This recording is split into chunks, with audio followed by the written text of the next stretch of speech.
man yesterday. The man, he will be in the second service. I met him 25 years ago. He was 74 then.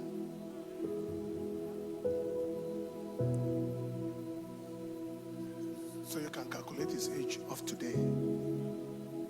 He's 99. Yes. And he's like that. If you see him, he has not changed since the last time I met him 25 years ago in terms of physical look. He was telling me stories. The role of colonial masters in where we are. And then very, very terrible things inside our constitution. Where nobody sat actually to agree on anything. Portions that says that any Nigerian can move to any part of the country at any time. Now, deliberately put in some ways. He said to me, he said, sir, that constitution is a title deed for some of the actions of these people. It's like selling the land to them. But I believe that Nigeria is too strategic. In the whatever transaction predated our own existence, whatever colonial transaction existed, we are the generation that will say no to the devil. Yes. We are the generation that will say no to the devil. Amen. Papa is here. I didn't know you were in the service. Papa, can you come, sir? Wow. Oh my God. I was expecting you in the second service. He's up this early. Up this early.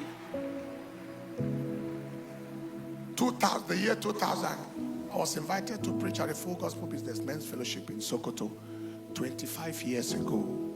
He was 74 years then. So we have known for 25 years. In a Lorraine crusade, he was there also. And so if he's 74 then, and it was 25 years ago, what are we talking about? Did you see his matching step? Oh yes. Oh yes. Oh yes. Ay. He said he watched my clip where I was talking about the killings in the nation. And he wants to come and sit down with me. Let him point out some things that are issues. Yes, my name is Olusola Ajolore. I come from Mapa town in Mapamuro, local government area of Kogi State. Well, I was born before school started in my village, so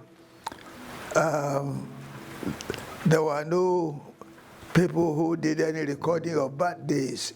But I made calculations on facts, and I couldn't have been born later than 1926. Well, I was a farmer boy. We have a large family, and my father had he had a polygamous home, 9 wives. My mother was number 3. In such a home, the tendency for children is to gravitate towards their mother, because father is father of everybody, but mother is more specific. And it so happened too that my mother was one of the 2 wives who were Christians. So the old man I went to farm with had, and my father had the same father. So there were 4 of us with him. three older ones, and me just coming up. Now, somehow, the three older ones left home within 6 months of one another. So I was the only one left with the old man. And then after Easter 1937, my two older sisters just decided that I would go to school, so they sent me to school. And the old man was so distraught that he sent me away from his house, and I had to go stay with my mother. Well, school during my time was 9 years, but I did what was called a lakobere, and then moved to Ijapa and Iweketa. That was how the things were serialized then. But I spent 8 years instead of 9. When I was in standard 4, I went to write entrance examination to what was called the Provincial Secondary School Ukeni, but I didn't have admission. So when I finished in 1944, I started to teach in 45. Taught for 2 years, and then came to Ilori here in 1947. I worked with a fabric seller as a shop assistant, but after 2 weeks, 2 months, I thought it was boring. So there was a letter writer here in Ilori at that time. So I went to work with him. It was in his office that I learned how to type. And I became a real asset to him. But in 1948, towards the end, I was asked to come back home to teach. If I passed the entrance examination to the Baptist College, I would be sponsored by the church. Well, there were 3 schools at that time: Baptist College Iwo, the site of present-day Bowen University, and the Baptist Teachers College in Benin City, another one in Ede. I went to the one in Benin City. That was 51. Came back, taught 52, 53, and went to Iwo Baptist College, where I did the grade 2 teachers certificate course.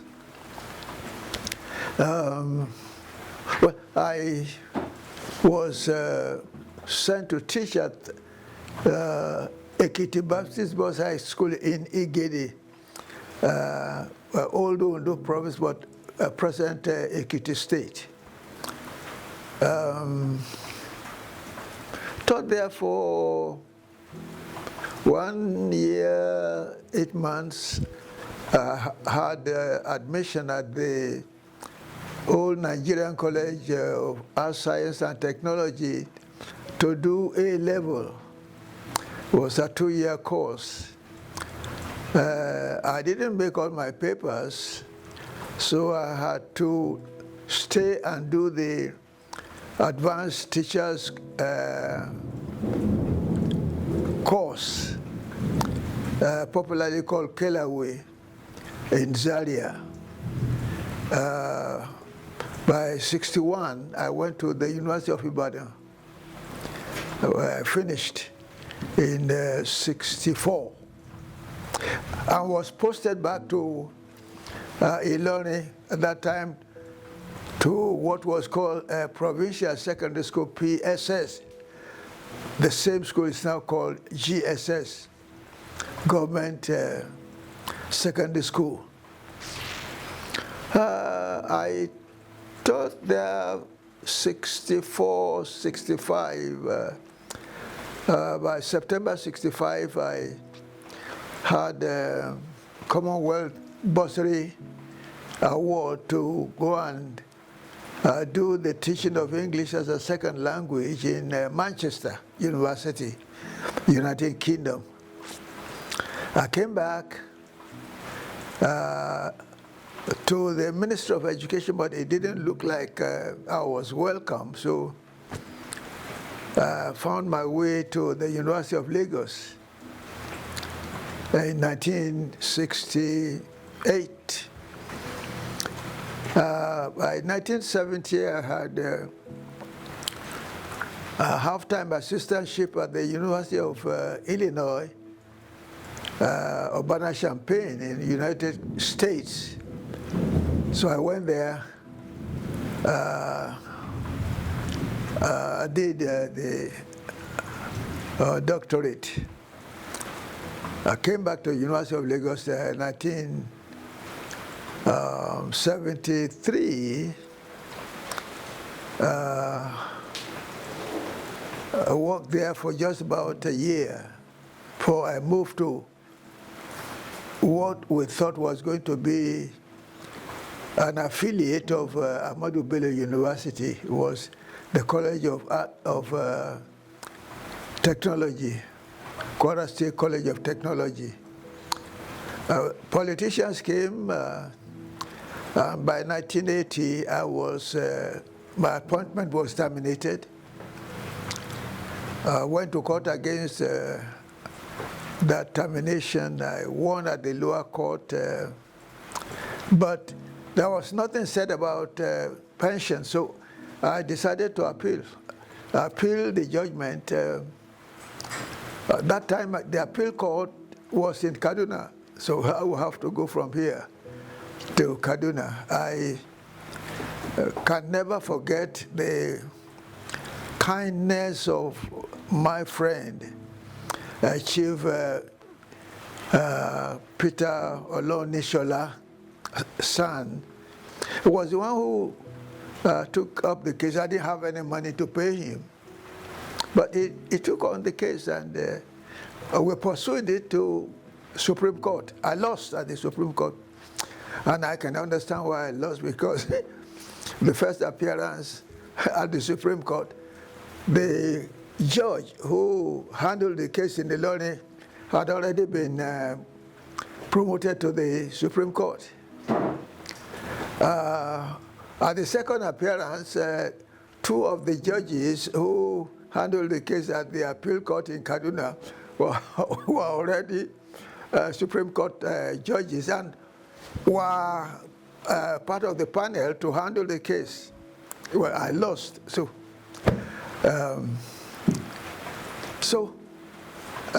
what was I going to do? But God, in His infinite mercy, sent the wife of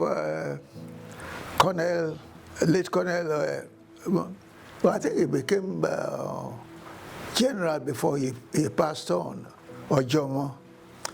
Was the one who took me to the governor and said, this man had taught for so many years, it would be unfair for him to be just retired, what just is terminated like that. So the then military governor said, well, they couldn't absorb me back because they were still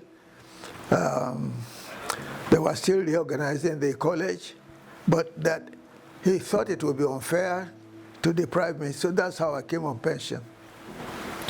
I think that's enough for what? A beginning.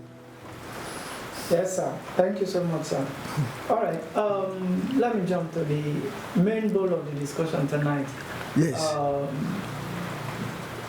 I saw a video of you at the Dome in Abuja. Okay. And you said a couple of things that Nigerians need to pay attention to. Oh, okay, yes. You want to Maybe just tell us a little bit about that or why that came up. Yeah, at the university, the government, well, I come from Kogi State, geographically part of the north. Sadauna made sure that anybody who had admission to a tertiary institution was given a scholarship. The scholarship covered tuition, covered lodging, covered feeding, 3 meals per day. And we had what was called Bulgaria. That was allowance. Okay. Like I told you yesterday, I got married when I was in university from my allowance. As a student, we had book allowance. If you went overseas, you had what was called warm clothing allowance.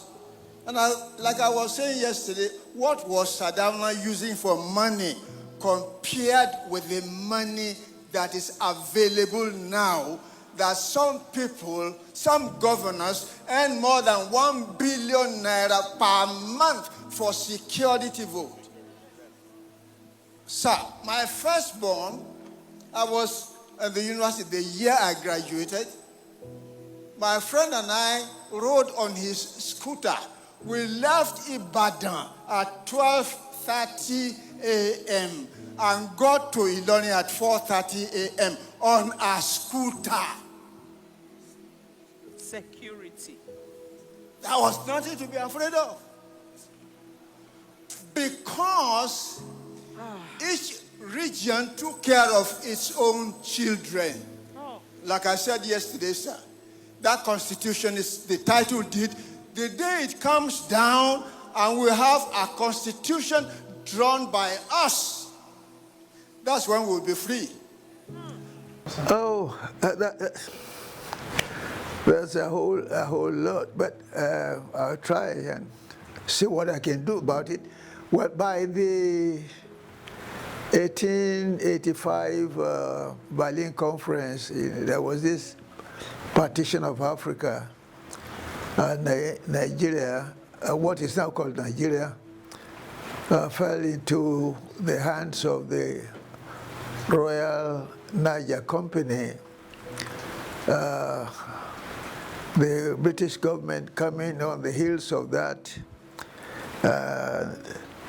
well, they talk about creating protectorates. They were making treaties. I queried the deals of those days, because how many of the traditional rulers with whom they said they made treaties understood the legal implications of what they signed. And judging by what we know,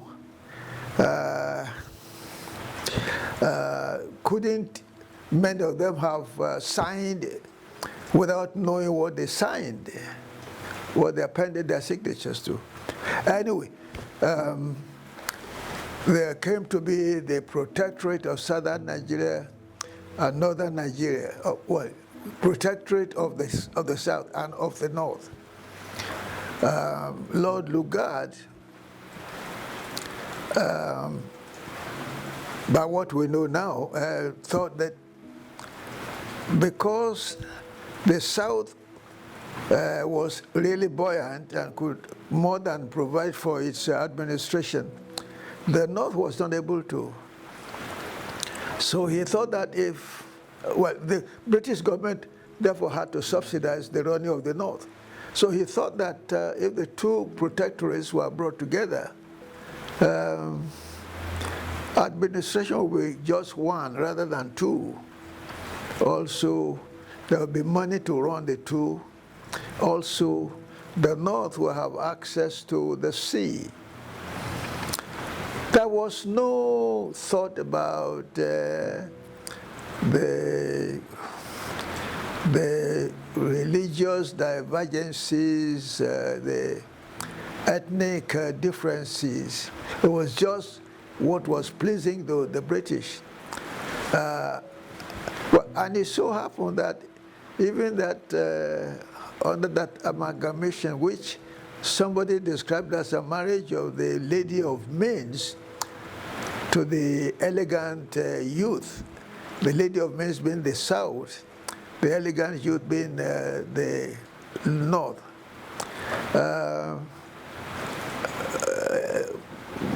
Prior to that, 1804, the Ottoman Danfodio had taken over in Sokoto and was pressing down south.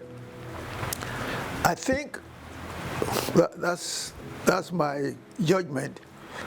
Both the British and the Fulani were expansionists. They want to take people's lands. So it looked like there was some kind of collaboration, because even when that amalgamation was made, the North was given preferences over and above the rest. That kind of condition remained even at the 1922 Clifford Hughes Constitution. The North was making demands for more representation.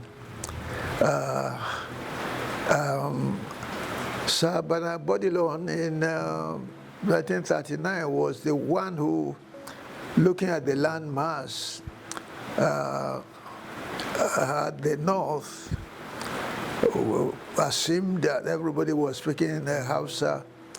The western provinces, everybody spoke and still speak Yoruba, and then the East, Igbo being the major language. Well, in 1946, Arthur Richard came. It was said that he was the one who proposed that the best form of government for the country called Nigeria would be federalism. But as by the early 40s to the mid 40s, there had been agitation for nationalists that they need to have more say in the government of their people. Little by little, there was this regional self-government. I had said it, and I want to say it. I want to thank God for the regional self-government, because probably without it, I probably would not have gone beyond the teacher's grade 2. It was under that we had scholarship to do the A-level and also to do the Bachelor of Arts at the University of Ibadan. It used to be University College. We were the last set of University College students. Well, I said something there at the dome. We had a scholarship that covered the tuition, that covered the lodging, that covered the feeding, that accounted for the books. You had book allowance. You had, if you went overseas, you had warm clothing allowance. At home, we had allowance, which we, as students in the College of Art, Science and Technology called Bulgaria, it was that I was doing the training of my younger brother in secondary school. It was from my allowance that I married too, because I was a student when I got married. And there was nobody, as far as I knew, in the old northern region who qualified for admission to a tertiary institution that was not sent on scholarship. There was nobody. And one of the questions I asked at the Dome was, well, what was Sadana using for money compared with the amount of money available now? And nobody is talking about giving anybody scholarship. What I heard them talking about some time ago was they were going to give loans. There's far more than enough money to send every child here to school if we have a system that will allow it. I said that the problem that we have today in terms of government is as a result of this document, which I call the title deed of the Fulani. And the Fulani, mind you,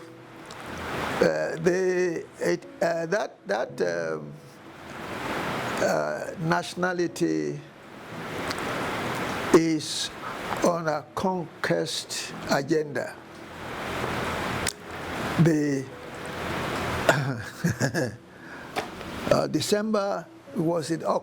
October 12, 1960, the Sardauna of Sokoto, Sir Ahmadu Bello, was quoted as saying that this new country called Nigeria is to be regarded as an estate of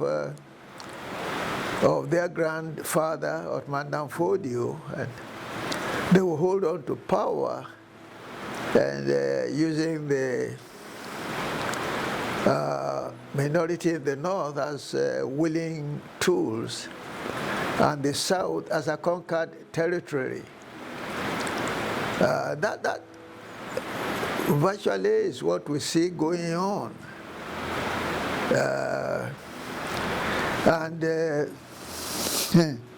Of course, you must have heard about the Civil War.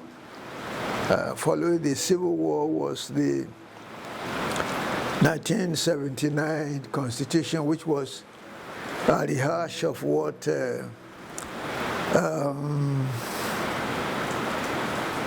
was handed over to Obasanjo.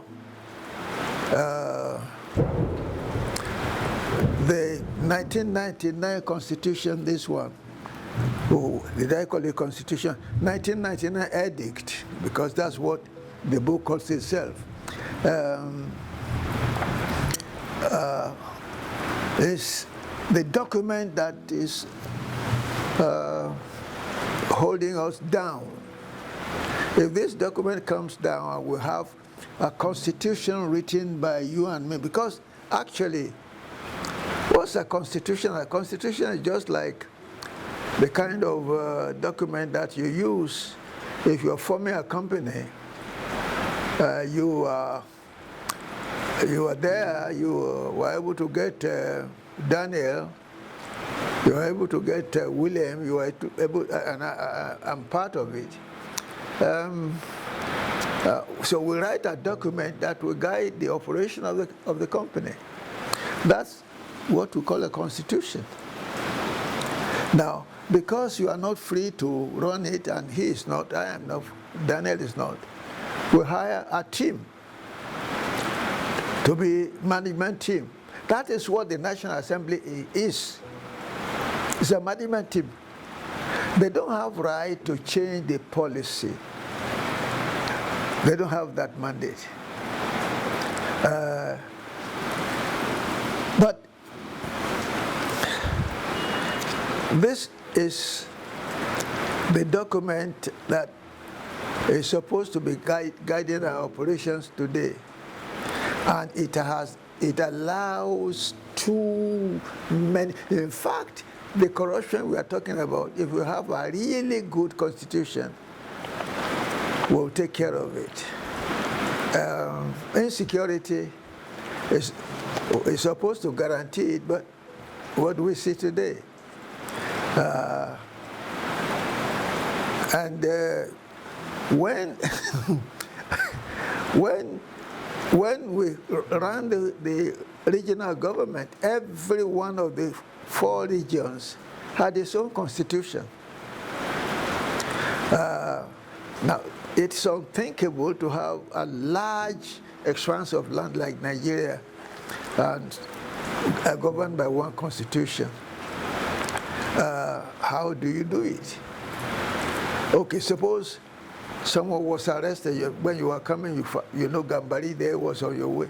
Suppose somebody was arrested in Gambari, brought to Ilone, or you take him to Ibadan.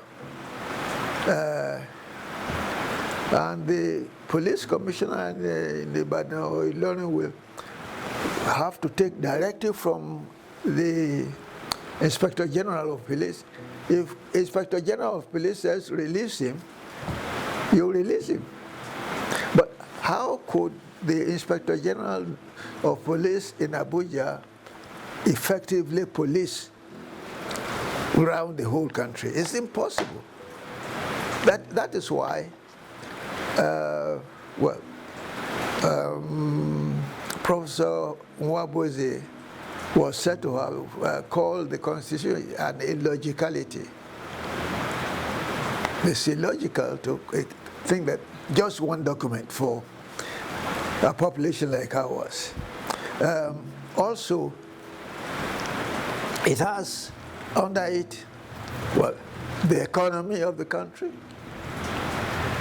But how can you have a buoyant economy when there is insecurity?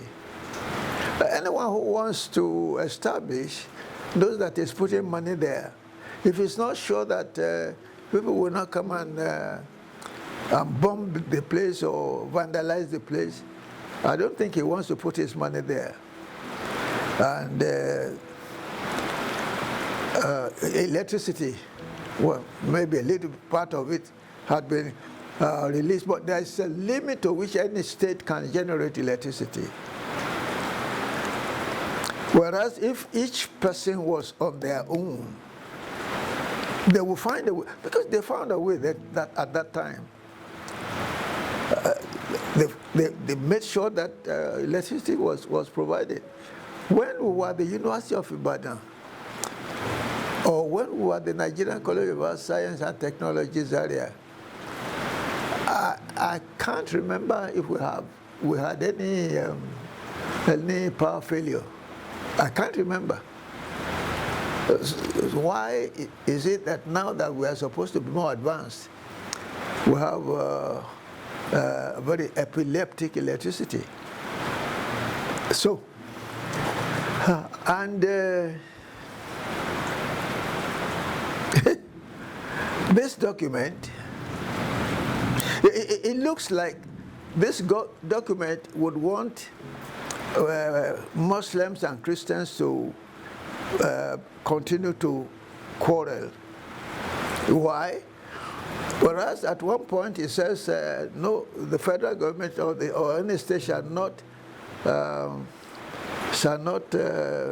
establish any, shall not adopt any state religion.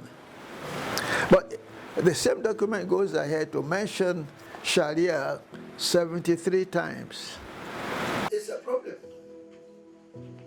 I wish that the church will have thorough understanding of what politics is about. What role can they play? I had an occasion in Kwara State here.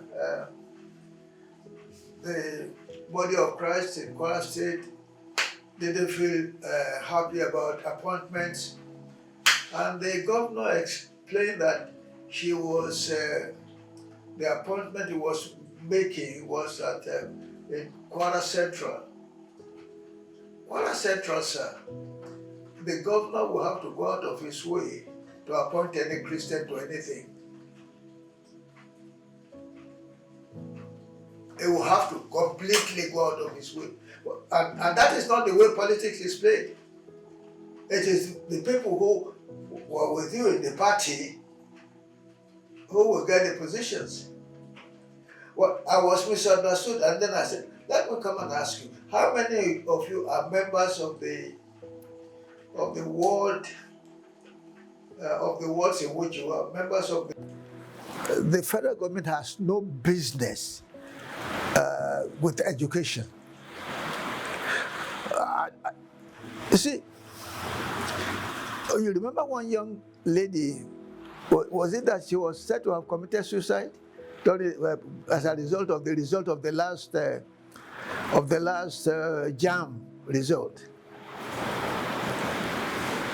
There's no other country where you have just one system, so you have to pass the school certificate or any other one, and then you go and write the JAM. This is a sizable Christian population.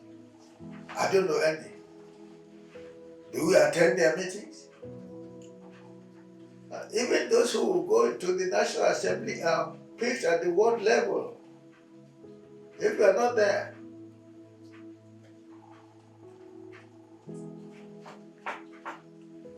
well, there are some of us who I don't think should. Well, I mean, if I just decided now I want to go. Lagos State, Rivers State, and Delta produce the bulk of the revenue. But revenues are distributed in Abuja on the basis of the number of local governments. Lagos State up to now has only 20 local governments officially, and Rivers 23. Can't remember the number that Delta has. But all the three of them producing between 70 and 75%. We have Kano State, that used to be 44 local governments.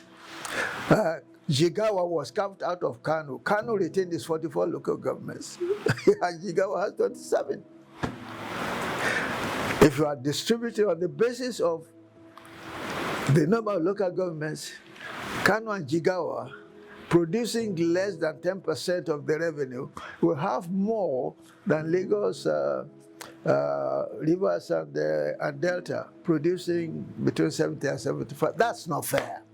And of the 98 items that government is supposed to handle, 68 of them are under what is called the exclusive list. I'm still talking about this decree. If it comes down tomorrow and you and I sit down to write a constitution that should run our country, you can imagine the progress we'll make. But for as long as it is there, if you hold 10 elections on the basis of this, it will be the same. Justice Chukwudifu Oputa, late, was quoted as saying that the problem of Nigeria is one of structural injustice. People will come and go, but the system will remain. Of course, and it keeps degenerating. It keeps getting worse. So it has to go if we are going to make any progress.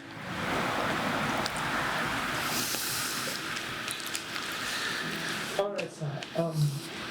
Let's go back to the beginning. We've talked about the Constitution, we've said so many things, but we'll come back. You said the amalgamation, yes, was not actually in view of the citizens of Nigeria. No. We were not considered at all. We were not. It was first the British interest. Yes. And then somewhere you mentioned particularly economic interest to the British and to the north. All right. So, in other words, generally, it's never been about the people. No. Now, tell us a little bit about the Fulani, the Usman Danfodio, because there's been rumors that what is happening in the country is Fulanization, as Yeah. people have fondly called it. Yes. There's been that rumor out there that the Fulanis are trying to take over, and even some of our top officials, military leaders, have come out to say for there to be peace, the Fulanis will have to have ranches across the nation.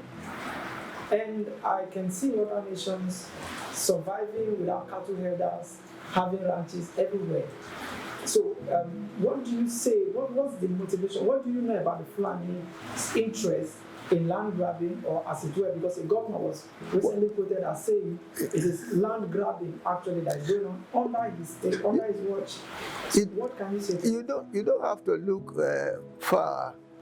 There's no single Hausa emir. All the emirs are Fulani. I don't think there's any Hausa first-class chief in the north. Is it because they are not qualified or something? Well, no, because they have been a dominated nationality.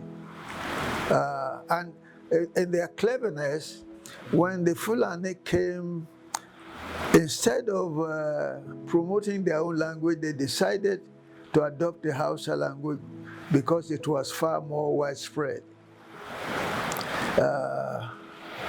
But I don't think there's any pure Hausa governor. Well, I stand to be corrected. They are that married to Fulani, who, of course, will have influence over them or so. So, and well, go to the important offices and you find them there. You find them all over the place. It was November 2020 that President Muhammadu Buhari was announcing from Cairo that any Fulani is free to come to Nigeria. Visa on arrival policy. If we had a legislator that is up to its responsibility, it should have been taken up at that time. But nobody said anything. And now the country is flooded with. We didn't have any problem with the Fulanis that we came. I came to know Fulani even in my town. I came to know them. We had no quarrel with any of them at any time. They were doing their own thing, we were doing our thing. But the ones he brought, they came in, and Dangote used his truck to carry them to all the places, go and just dump them and get away. So they just go into the farmlands, go into the forest, whatever they get to eat. That's what they eat. And of course, they came across anybody's farm. They just take control, and the farmer cannot complain. If he did, they will either machete him or gun him down. That's what we have. All the pockets in our land. And that is a dangerous development, and they are conquering. Well, they keep battling them, and the Plateau, ethnic cleansing, Benue. Some part of Maiduguri had been taken over by Fulani. I was reading somewhere that even in Katsina, a number of the local governments have been taken over by Fulani. Recently, in Ifelodun local government of Kwara State, indigenes of a particular place were moving out because of what it looks like collaboration between their traditional ruler and the Fulani. But if they move out, the next thing will be that Fulani will move in. And nobody is stopping them. I mean, it's part of what we're saying. How come some people can carry arms, AK-47 for that matter? I once went to the market there, bought a machete, and I was just walking at the police said, please wrap that, sir. Ordinary cutlass. But here is somebody carrying AK-47 and standing by the side of a state governor, and nothing is happening. The governor of Bauchi, I think, was quoted as saying that it is part of the gadgets the Fulanis need. But if it is true, then allow all other people to be able to carry guns. For instance, the Ebubo in the east, let them carry guns. The Amateco in the west, let them carry guns. Because the Hisba, we call them in the north, they are armed. So why would you allow some people to be armed and the other one? That is master-slave relationship. That's a clear indication of master-slave relationship. Those ones are free to carry arms, but the rest, you cannot carry arms. The same country. That's not right. I will ask, how do you respond to this quest for power and land? Two questions are coming to mind. Why do they need power so desperately, and what do they use it for? And then on the other hand, when we quoted our former president Muhammadu Buhari as giving general and open invitation to every Fulani or any Fulani that so desires to come to Nigeria, is it like they don't have a place? No, they don't. Stay, No, they don't have. They don't have any permanent home base. So they are saying that their grandfather told them that Nigeria is their place of inheritance. Well, I believe that God created the heaven and the earth. Yes. And I believe that when He placed me in the southwestern part of the country, He was not making a mistake. I don't see how He could put me here and say that someone who is coming from nowhere should come and chase me out and take my father's land. I don't see that. But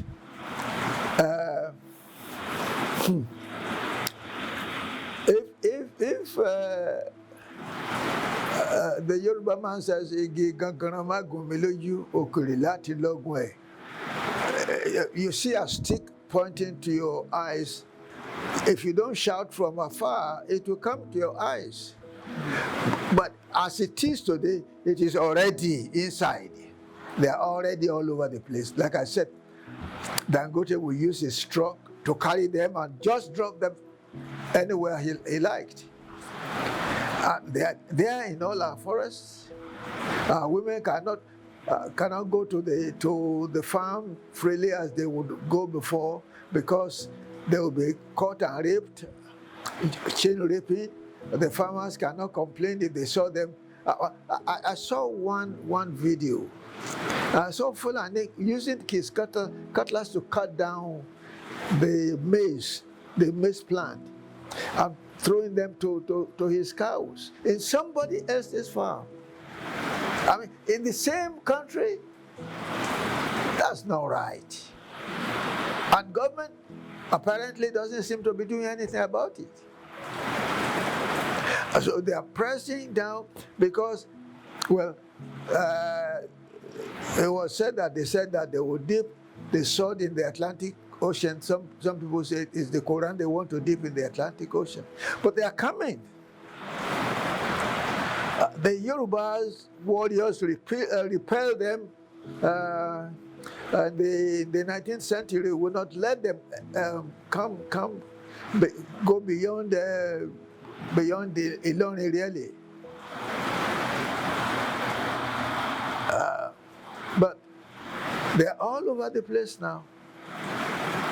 And nobody is saying anything about it. And then Nigeria should be free to move everywhere. But not at my expense. For instance, if I move close to you, I'm free to move my hand. Am I not? But by the time I'm really getting to where your eyes are, I'm already trespassing. You are not likely to allow me to go beyond where you won't let me dip my hands into your eyes. So we have a right to say that this is the land of our inheritance. But they are trying to chase out the indigenous owners of the land. That is why there is a group called NINAS, Nigeria Indigenous Nationalities Alliance for Self-Determination. That group had worked for the past 25 to 30 years to see how they can bring the nationalities together. 2020, I think, December 16, 2020, they even had a huge meeting in Lagos, and they produced what was called a constitutional force majeure. So, as of today,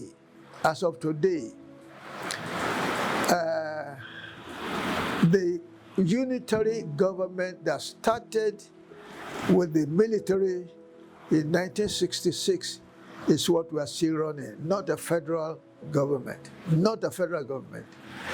Let nobody deceive themselves. It is a unitary government. You say, bring all the money to Abuja, it will be distributed from Abuja. All the control is from Abuja. It's a unitary government. What it used to be is that each region will develop whatever there was in its domain,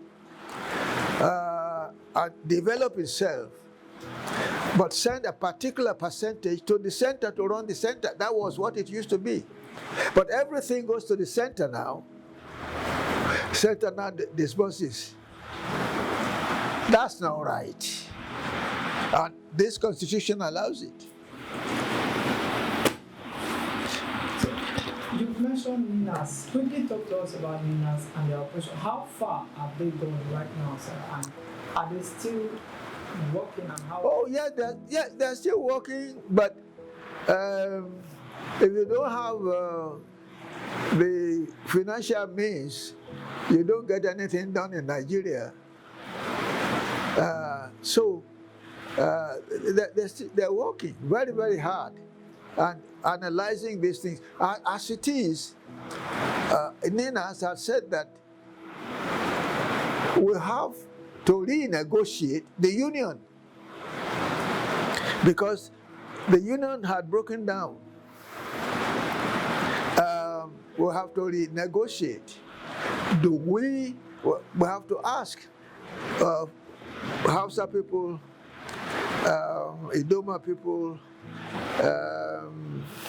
Angas, Fulani, Igbo, Efik, Ibibio, Ijo. We have to come together, sit down, and ask one another whether we want to continue as a union. That's the first step we will need to take now. Anything short of that is not likely to work. And I've listened to some people talking about making regions out of the 6 geopolitical zones. It won't work. Why? The geopolitical zone had merged people who don't have anything in common together. For instance, from Jeba down to Lagos, down to parts of Wari, Shakiri area, Yoruba speaking. Anything that is going to work must take this into account. You cannot put people of disparate languages, ethnic nationalities together and suppose it's going to work. That's why we need to sit down together and negotiate. If we agree that we will stay together as a unit, we will now need to configure how are we going to do it. Because what we have today is a master-slave relationship. In fact, it's like, you can call it a union of death. Bleeding one part to enrich the other. So we have to reconfigure. After that, it will lead to a referendum. After the referendum, that's the time you can begin to talk about restructuring. So, renegotiation, reconfiguration. We'll talk about referendum, and then people will sit down on the basis of the referendum to write a constitution for us, not this edict, not this decree. That constitution is the title deed. The day it comes down and we have a constitution drawn by us, that's when we'll be free.